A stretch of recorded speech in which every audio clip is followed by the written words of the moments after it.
Hello, my name is Kiriath, and today I'm just going to quickly run you through the mildly expensive and kind of ridiculous Daemon Prince of Slaanesh conversion that I made yesterday, in fact. Yeah, it was yesterday. And this was a very spur-of-the-moment thing whereby I had Lorgar lying around, as in Primarch Lorgar from Forge World, and I didn't know what to do with him because I'm not doing Wordbearers, I'm doing Emperor's Children, and I've had him for ages, and I just never got round to doing anything with the model, and I felt bad because it's a Forge World Primarch, you can't just leave him in the box forever. So I toyed with the idea of doing Lorgar Ascended, and then yesterday just this sort of happened because I was having one of those days where I just really wanted to do some sort of conversion or kit bashing or anything. I was just in a building mood, and I had a bunch of parts lying around, so we have this. So I'm just going to quickly run you through what is on this guy, girl, them, whatever. It gets very confusing. Female head, female face, male body, but demonette claw. It's very Slaanesh in that way, let's be honest. So as you can see, it is Lorgar's body. I've not actually done much to the armour itself because I like it too much. I did think about going at it with a file and getting some of these Colchissian runes off, but the fact is I really like the detail that the Colchissian runes provide to the model. They look really, really nice. It's a really nice detailed set of armour, and so going at it with a file felt a little bit sacrilegious, and the way they're engraved in would mean that it would be a hell of a job to properly get rid of them, I think. I just like them too much to touch them, so they've stayed. I realise they're not Slaanesh in and of themselves, but they look nice, and I reckon with a bit of nice, some careful brushwork, this could be made to look very fancy with a bit of gold, a bit of purple, maybe some pink and some black as well. I think you could get some nice effects off it, so I'm leaving it just because I like it.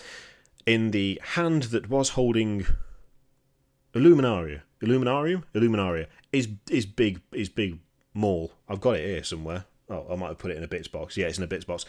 But I took that out of his hand because it didn't fit. It just looked like his maul, and that didn't work. So I took that out. I wanted something a bit more elegant anyway, so I used a spear from Conversion World, one of the weapons that they were very kind enough to send me over a while ago. So that is replaced Lorgar's weapon in that hand, which, as you can see, goes all the way around the back. I've kept the pose pretty much the same because, again, I really like the pose on Lorgar. A lot of people don't, but I quite like it. The only problem is that I just couldn't get myself to actually do anything with the model itself. I wanted to keep the pose pretty much how it was because with a few changes it could look properly menacing and a little bit sadistic, which is exactly how this has turned out. So yeah, spear from Conversion World. I've got the whip from an Exalted Chariot of Slaanesh, which let me tell you, trying to get the marks off here where it's attached to the sprue, pain in the arse. It's an ongoing process. A lot of this isn't properly glued. I've got some lovely, terrible old super glue that has the weakest bond known to man. So you can glue stuff in place, and then if you need to take it off, if you breathe on it too heavily, it will fall off. It's brilliant because it means I don't have to rely on blue tack a lot of the time. So a lot of this stuff is held on like that. I'm not going to touch the whip too much because it will fall off. So yeah, there's the whip from the Exalted Chariot there. Still needs a little bit of cleanup, but it's fine. Bunch of spikes on that shoulder guard because it's Slaanesh. It needed more spikes. Chaos in general, you just need more spikes, and it makes it more chaos. That's the rule. As you can see, there are some demonette claws as well. I've gone with a little bit of kind of perspective trickery in a way with this. I was intending to do fully 4 arms on this, but trying to find a way to slot those arms in without massively changing the pose or scrapping the shoulders wasn't going to happen. My green stuff skills are not enough to actually create a set of arms out of nothing and create a double shoulder joint, so I was kind of a bit stuck. I really wanted them in there, but I wasn't sure what to do. Luckily, there is a bit of a gap between the shoulder pad and the actual arms, and so rather than try and mangle my way into giving this thing 4 arms, instead I just filed and cut down the end of the claws so that they slotted between the shoulder pads and the arms. And from the front, it basically looks like they have 4 arms. It's only when you get around to the side that you realise they're properly just coming out the shoulder pads as well.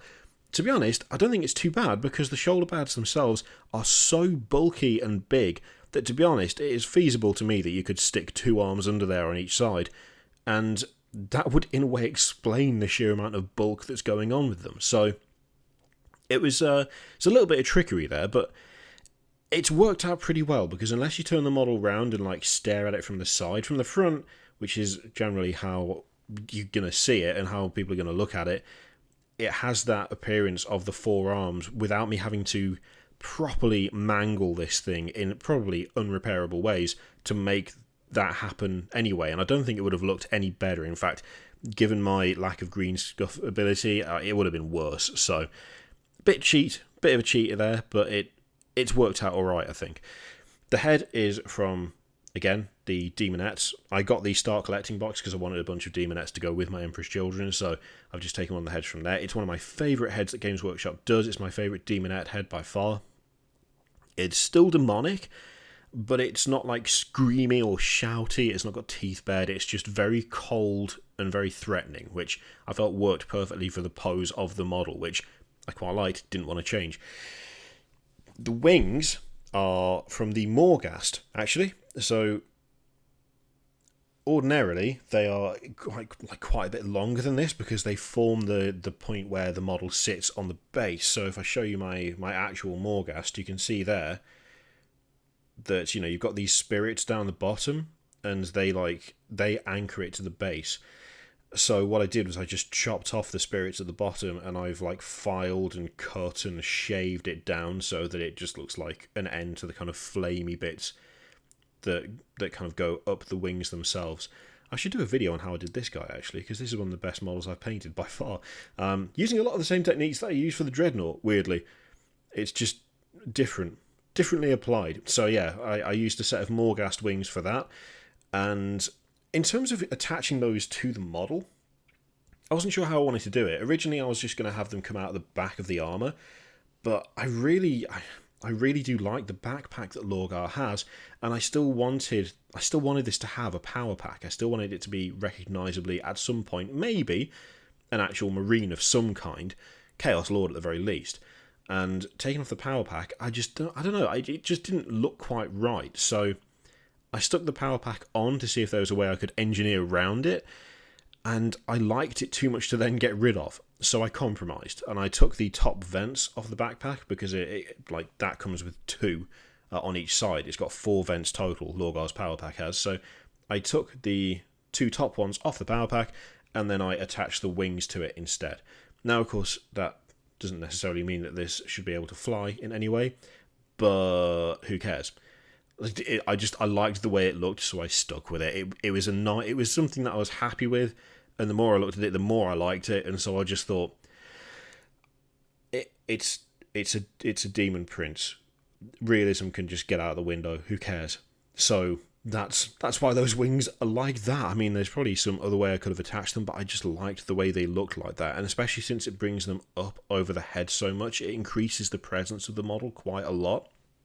If they'd have been further down and further to each side, it just wouldn't have the same presence that it does. So yeah, it was one of those things that I just did on a whim to see how it would look, but I wound up really liking it, so I kept it.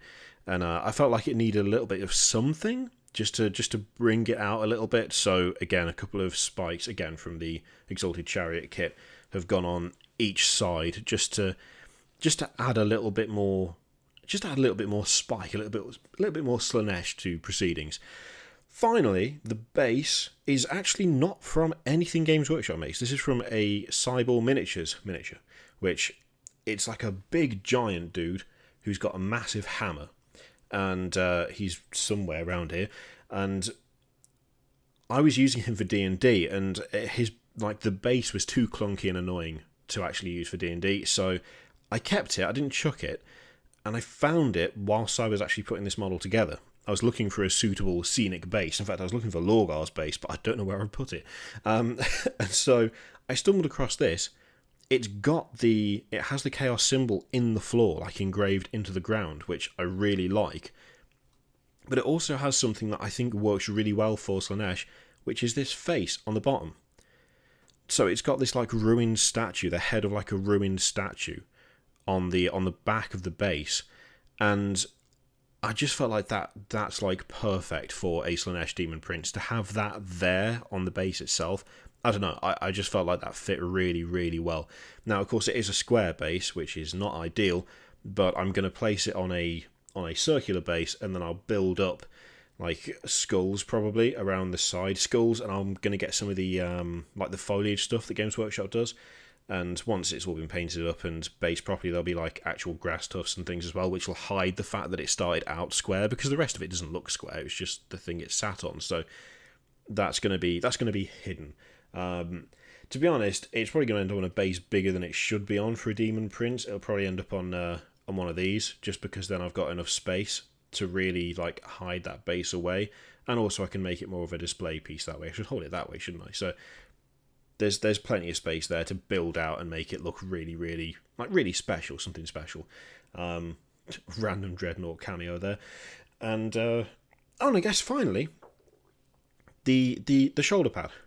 The book didn't really, well, it did work. I liked the book. The book's cool, but it had word bearer symbols on it, and I felt like it could do with a bit of Slaaneshing up, so I got the symbol of Slaanesh from a really old Chaos Vehicle accessory sprue. Now, the key to that bit, I'm not going to touch that, because that will fall off. That's held on with hopes and dreams and prayers, to be honest. And to be honest, it's fine, because I need to clean the shoulder pad up a bit. But that is from it's from an old Chaos Vehicle accessory sprue. Now, the reason I use this one particularly is because the plastic is softer on those.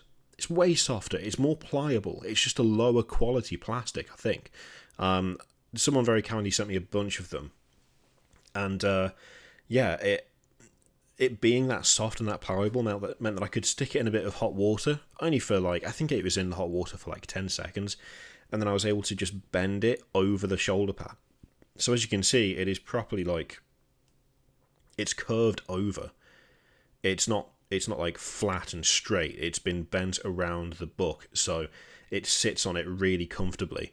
I like the fact that I had one of those around, because it would have been a pain in the butt. Like, it would have just been a pain in the arse to actually use one of the newer, harder ones, just because they're not as pliable as the old, softer, light grey plastic. So I'm glad I had one of those lying around. It made it so much easier. So, yeah, that is my Daemon Prince of Slaanesh that will be leading my Emperor's Children army. It's made mostly from Lorgar, with lots of bits stuck on, and I think it might be the most expensive kitbash I've ever done. Although, in fairness, all of the stuff on here, like the bits that I haven't used from Lorgar, will be used for other things, including the base. I'm going to be building all the demonettes anyway, with probably a chariot of some description, because I've still got the parts for that. And the Morghast has already been turned into something else for the Emperor's Children army, which I will reveal at a later point. So, expensive, yes, but everything in the kit, well, everything in all of the kits is being used for other stuff, so I'm not losing too much sleep over it, because it's not like I have just bought a bunch of stuff to stick on one model. It's all being used for something somewhere. So, yeah, that is my Daemon Prince of Slaanesh. I hope you enjoyed that little rundown of what makes that thing what it is. It is mental, it is ridiculous, but I do like it, and I hope you do too. Thank you very much for watching. Feel free to click all the things, Patreon, video, subscribe, all that stuff. There's an affiliate link in the description for Element Games, which will allow you to buy stuff cheaper, and I get something for sending you there, and that's very helpful if you want to do that, but you don't have to. Don't click if you don't want. I'm not your mum. I'm not going to tell you what to do. Thank you very much for watching. I will see you next time. Toodaloo.